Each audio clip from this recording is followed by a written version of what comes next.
kemudian analisa yang bilang, Mbak Yeni jangan dong, jangan mau gitu.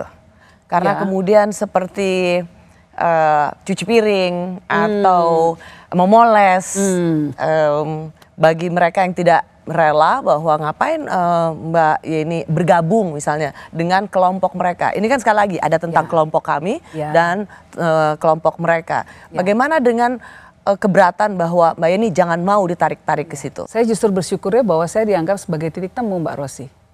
Bahwa dari semua kelompok-kelompok ini kemudian ada titik temu di tengah dan ternyata itu dianggap saya sebagai perwujudan titik temu itu.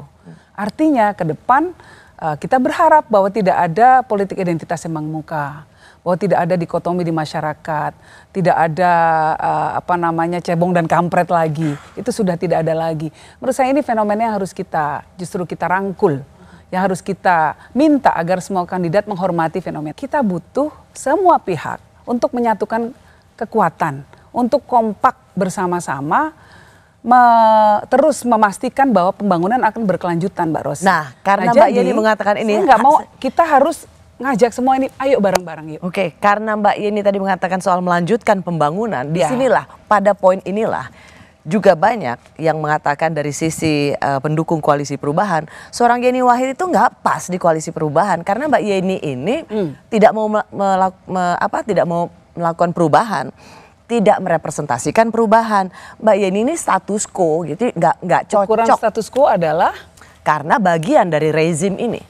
Saya nggak merasa bagian dari rezim, saya bukan pejabat. Saya memang waktu itu kampanye untuk Pak Jokowi, tapi kan saya tidak menjadi pejabat di kabinet Pak Jokowi. Jadi saya bukan bagian dari rezim. Saya tetap netral ketika harus mengkritisi pemerintah, saya kritisi. Ketika harus memberikan pujian, saya berikan pujian. Nah, mungkin definisi perubahannya juga, kalau koalisi perubahan ini juga harus lebih artikulatif juga di publik. Karena di koalisi perubahan sendiri ada Nasdem yang masih menjadi partai pemerintah. Kalau ukurannya adalah bagian dari rezim, nah itu harus dibereskan dulu itu secara internal. Menurut saya jargon perubahannya.